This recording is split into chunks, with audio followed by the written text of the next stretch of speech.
여자들의 뒷담화. 실체 없는 말들이 돌고 돌아 내게 들어왔다. 누군가 툭 건드리기만 해도 와르르 무너질 것만 같았다. 결국 14년 동안 내 모든 애정을 쏟아했던 교사 일을 때려쳤다.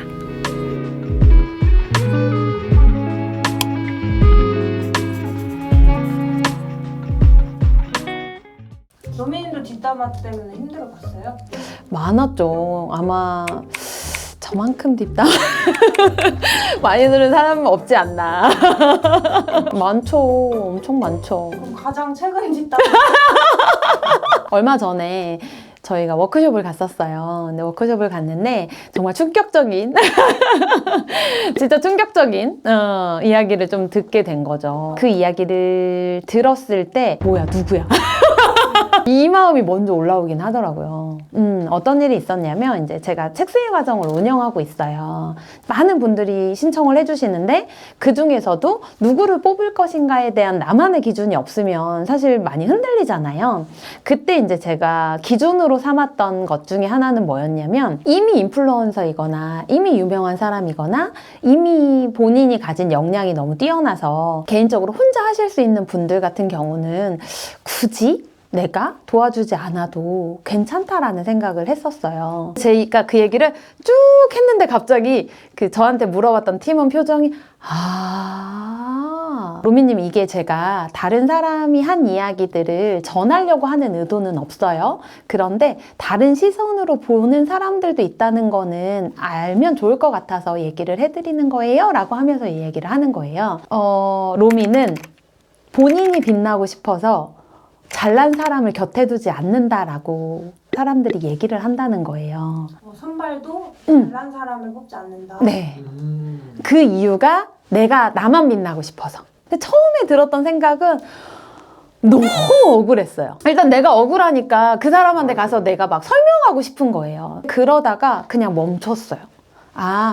그냥 내가 그렇게 다른 시선을 가진 사람이 존재할 수 있구나 라는 걸 내가 인정해야겠구나 라는 걸로 조금 바뀌었어요.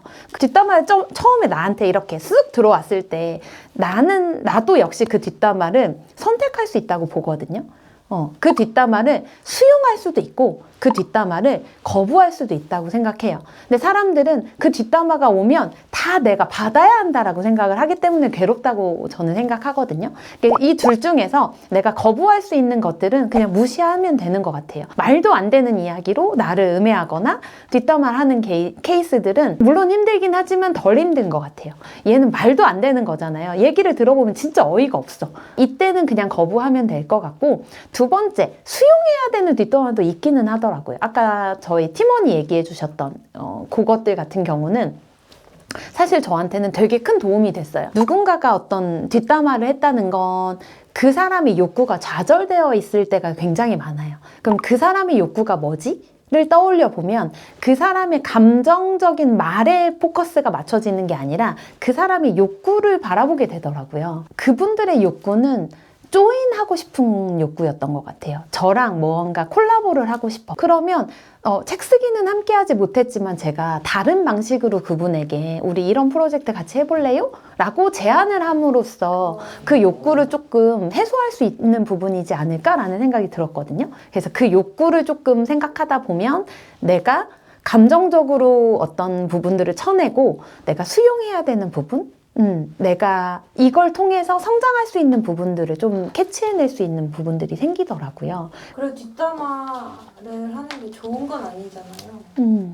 저는 그 사람들의 심리가 궁금하더라고요. 뒤에서 얘기하는 사람들은 대부분 관심이 있는 사람의 이야기를 하더라고요. 그 사람이 부럽거나 질투가 나거나 그 사람이 좀 뭔가 함께하고 싶은 사람인데 내가 거절을 당했다거나 제가 뒷담화로 되게 힘들었던 때가 있었어요. 내가 막 성장을 막 시작하려고 하고 내가 성장을 막 해서 뭔가 성과가 나고 있는데 제가 한번 꼬꾸라진 적이 있어요. 그 뒷담화 때문에.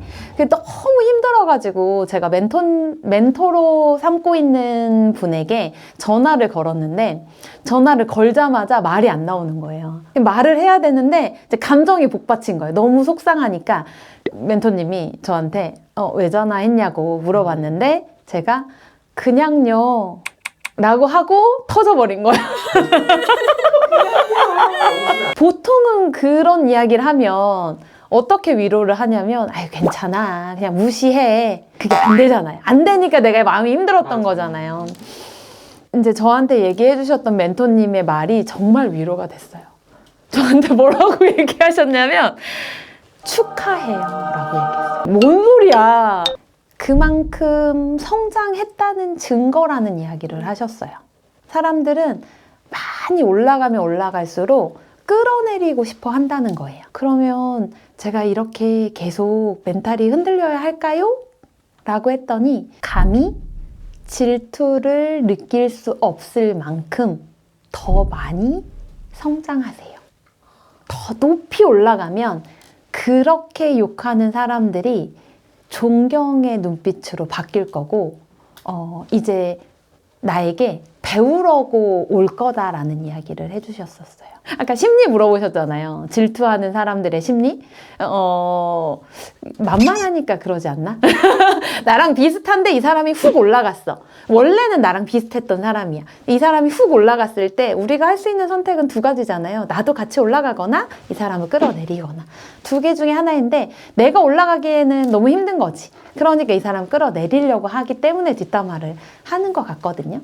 그래서 그냥 그렇게 뒷담화를 바라보는 시선들을 조금 바꿔보면 좋겠다라는 생각이 들었어요. 저는 사실 그 뒷담화가 저를 키운 파라리였거든요.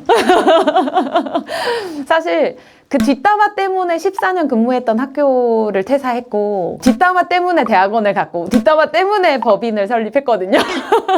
제가 대학원을 가게 됐던 계기가 하나 있어요. 회사를 퇴사하고 너무너무 배우고 싶은데 배울 데가 없어서 회사에 들어가서 근무를 한 적이 있어요. 근데 이제 거기는 이제 창업 관련된 회사였고 나는 진짜 열심히 가서 일을 했어.